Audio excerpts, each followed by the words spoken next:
Hey guys, Scott Adams here, publisher of Repertoire Magazine. So glad you could join us today on this quick little 10-15 minute video that we shot with Dr. Slavin from Touchpoint Pediatrics in Chatham, New Jersey. He has a lot of just great insight. You know, they're seeing tons of kids up there. I talked with him on a podcast about 2 months ago, right at the beginning of respiratory season. And in that podcast, I learned so much on the rapid lateral flows and why he's using that, even though molecular and the readers are a great way to monitor patients or to get results back on patients. The feedback he gives me today on the lateral flow and just the efficiency for your practice and how efficient it is to getting patients in and out and really the specificity of how these devices work, our tests, I'm sorry, not devices work, is really key. So hopefully you'll get a lot out of this short little video, and good luck during respiratory season and with your practice. So Dr. Slavin, it's so good to see you again. I know last time we got together was on a podcast right at the beginning of respiratory season. And so a lot of stuff probably happened over the last 60 days or so. Give us a little bit of insight of what you're seeing in your practice and, from a flu, strep, COVID, the whole gamut of respiratory. No problem. It's good to see you again, Scott. Thanks for having me on. So yeah, since we last spoke, it's now we're now heading into the winter respiratory virus season. So here in northern New Jersey, my pediatric practice is a 5-doctor pediatrics practice in Chatham, New Jersey, and the case numbers of COVID are increasing a lot since we last spoke, as they are all over the country. So as the case numbers spike up, our responsibility is getting higher and higher to evaluate these sick kids in the office and clear them in most cases to go back to school or daycare. Yeah. So that's especially challenging this year as we're at this time of the year, I should say, as we're heading into flu season. So thankfully we haven't really been hit with high numbers of flu yet. And maybe that's, in some respect due to the masking and the social distancing we're doing, but sure, nobody knows what's coming over the next few months. So all expectations are that, we will start seeing flu on top of, COVID as well. And the challenge will be to distinguish all these sick kids that show up in front of us this winter. Yeah, it's interesting. I actually had it about 3 weeks ago.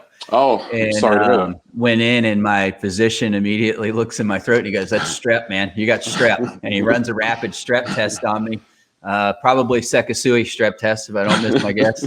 And it came back negative. He still sent it out for a culture, but 2 days later he called and he goes, "Yeah, you've tested positive."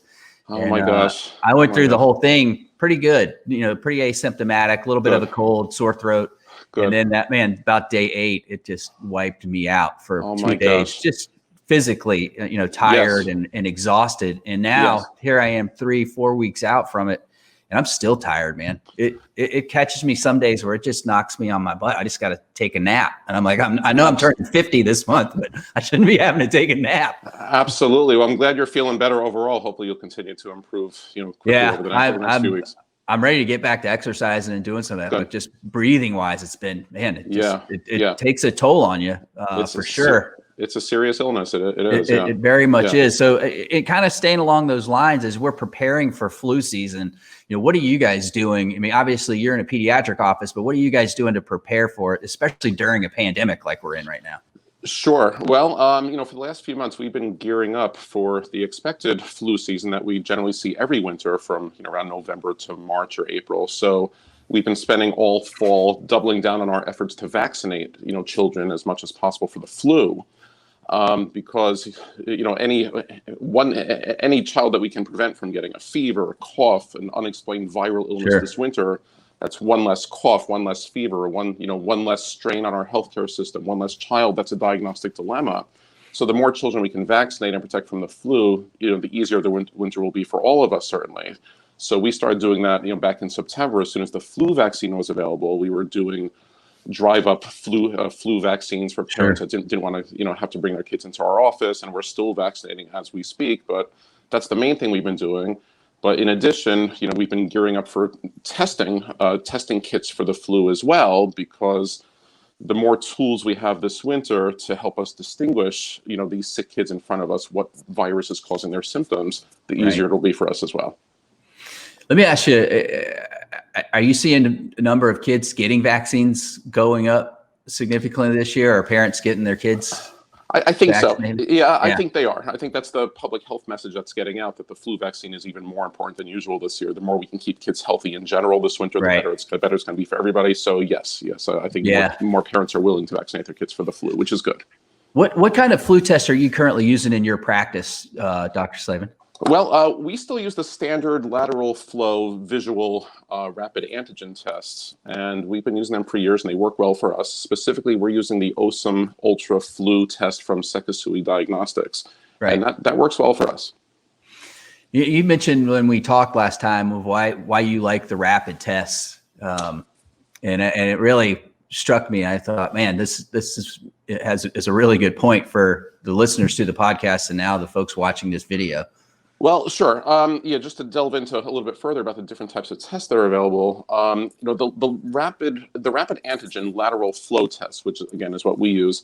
In the past, they had a reputation for possibly not being sensitive enough to accurately diagnose the flu in some cases. The sensitivity levels used to be lower in the past, and some cases of flu might have been missed with the older tests.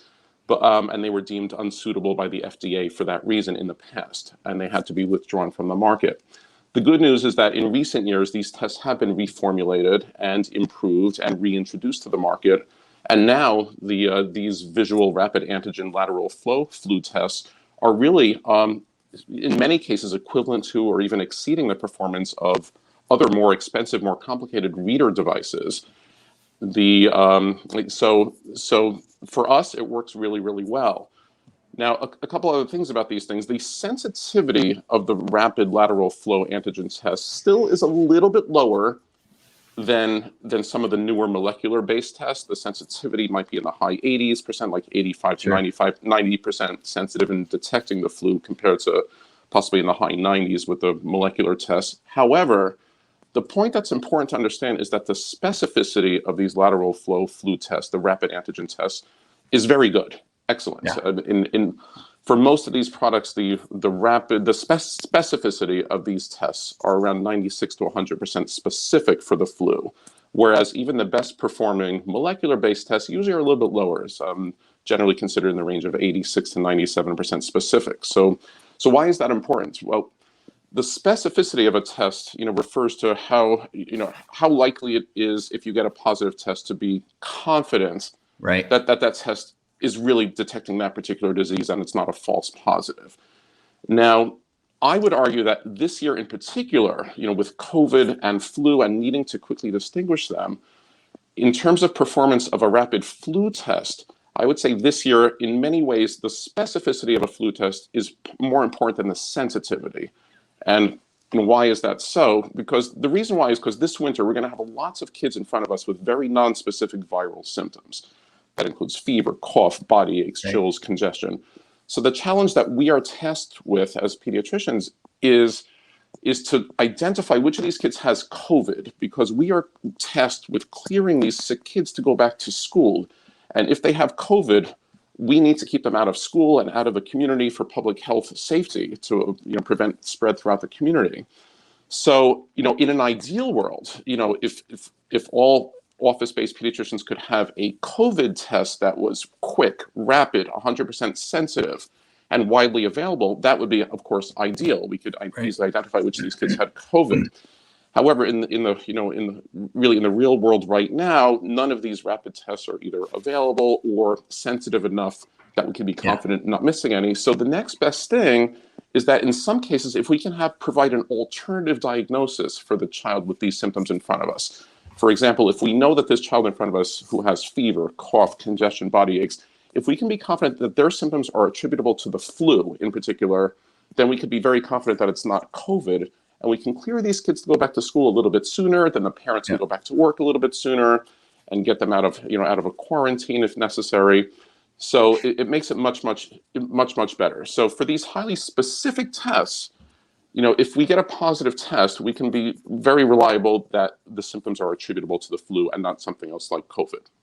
Yeah, and I mean, I saw it real world when the doctor thought I had strep. He immediately tested me for that, and he was able to rule that out right away. Mm-hmm. And when you brought that point up on the podcast, I thought, man, that's a really good message that probably most folks across the country either haven't thought of or should be thinking of, hey, if I can definitely say this is flu A or B, man, since there's not a 100%, test for COVID, at least I'm pretty accurate on this. So I know what it is. Kind of moving along here, and I don't want to take too much more of your time, but just to kind of circle back, you had mentioned, readers and molecular. What are your thoughts on those newer methodologies? Well, those newer methodologies, they're excellent technologies. They really are, and they have their place. But each practice really has to determine what their needs are and what tests meet their needs better. So the deal with the other technologies is there are lateral flow tests that are associated with a reader device, which just takes somewhat of the subjectivity out of reading the results. It gives you supposedly a definite positive or negative, which might be somewhat helpful in some circumstances. However, there are drawbacks to that too. Number one, a reader device is an expensive, capital investment that a practice would have to make. Number two, it limits the amount of tests that you can run in an office simultaneously to just the number of reader devices that you have. So if each test takes 10 or 15 minutes and you have one device in your office and 3 kids that are waiting for a flu test result, it may be 45 minutes until the last child is out of your office with a result. Yeah. And anything we can do, especially this winter, to get kids in and out of the office with accurate results, the better. Now, speaking of molecular devices, molecular tests for the flu, those are the newest and really the greatest technology in some ways. They're highly, highly sensitive because they amplify the genetic material in the virus. So they're very highly sensitive, meaning that if there's even a tiny bit of flu virus in the patient's nose, where it's being swabbed, generally the molecular-based tests are going to pick it up. Yeah. The problem is, number one, the expense. The technology is quite expensive. It requires an even more expensive reader device than the reader devices I was just mentioning. And number two, the time to get the results can be much longer. In some cases, even up to almost an hour to get these results. Yeah. And you can imagine if you have 2 or 3 kids in the office needing a result and one or 2 devices, we may not be able to get these kids results before they leave the office. And it's always better to have these discussions with the parents before they leave the office, certainly about what the results are. So generally for us, having something that's affordable and easy to use, and these lateral flow devices are very quick and easy to use. It requires about 1 minute of prep time, for either the doctor or the medical assistant to prepare. And then it takes about 10 minutes for the results. So they're very easy to use. They're quick to use. They're affordable to use, and we can run really unlimited number of tests. We're not limited to the number of not limited to the number of devices that we have. We can run 4, 5, 6, 7 tests in the office at once if we have a busy day with multiple patients coming in. So, and just one other point about the sensitivity versus specificity of these tests. I think most office-based pediatricians like myself would probably be willing to sacrifice a little bit of sensitivity in a flu test in exchange for a highly specific test. Right. In other words, if we miss a few kids who have the flu, and we don't quite pick that up because the test isn't quite sensitive enough, that's usually in an outpatient setting unlikely to affect the child's outcome, because the flu, in mild cases of the flu, there's not much we're going to do different anyway. When kids are high risk or severely affected, we can offer the option of an anti-flu viral medicine like Tamiflu. But in the vast majority of cases, missing a kid or 2 who has the flu is not usually going to change the outcome very much. However, the converse of that, if we misidentify a child with the flu who really has COVID, in other words, if we're using a non-specific test, if we have a child who truly has COVID and we misidentify them with the flu, that can have disastrous consequences for that child's high-risk contacts, or getting them back to school too early and spreading COVID throughout the community more than we should be doing. Yeah. So I think these tests, all these different tests have their role, but for me, what I do as an office-based outpatient pediatrician, to have a highly specific, rapid, easy-to-use flu test really is the most useful thing for us, and that's what we've been using for years. Yeah. So kind of just to recap what all we talked about, make sure you're getting your flu vaccine this year. Yes. Number one. That's important.